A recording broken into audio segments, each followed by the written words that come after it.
Pemirsa, kurangnya kesadaran masyarakat akan lingkungan kini terus terjadi di Buleleng. Beberapa minggu belakangan ini puluhan warga ditangkap oleh petugas dan disidang Tipiring. Ringannya hukuman masih menjadi pembahasan yang serius untuk kedepannya. 3 orang pelanggar pedas sampah kembali menjalani sidang Tipiring di Pengadilan Negeri Singaraja. Ketiganya diganjar dengan hukuman denda sebesar Rp250.000. Ringannya denda membuat masyarakat kurang peduli akan penerapan perda ini.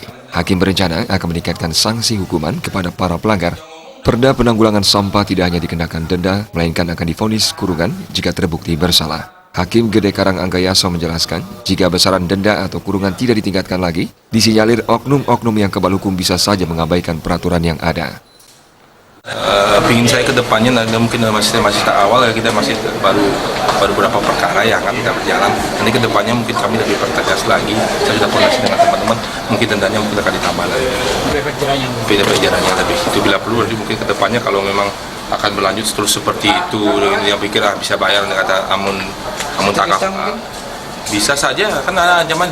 Kalau saya mungkin ke depannya mungkin kalau teman-teman ini masih ini ya reka-reka ya, biar tidak dikit-dikit bayar denda. Jadinya mentawangnya main denda, mensing ya sudah kan itu kan. Nah, ke depannya mungkin saya kurungan saya kasih, bukan tidak mesti harus dendanya, mungkin kurungan akan ke depannya untuk berbeda. Makanya dari teman-teman dari dari Satpol PP mungkin lebih tegas ya. Kita lihat format membuangnya seperti apa, kita lebih tegas lagi karena biar ke depannya tidak jadi terus-menerus seperti itu. Seperti saya bilang tadi, nah musim tepukine sehingga maya, hamun tepukine ya sudah maya. Saat ini, petugas Satpol PP Kabupaten Buleleng telah menindak sebanyak 19 orang pelanggar. 12 orang telah diputus bersalah dan 7 orang lainnya masih dalam pemeriksaan. Komang Yuda, Bali TV.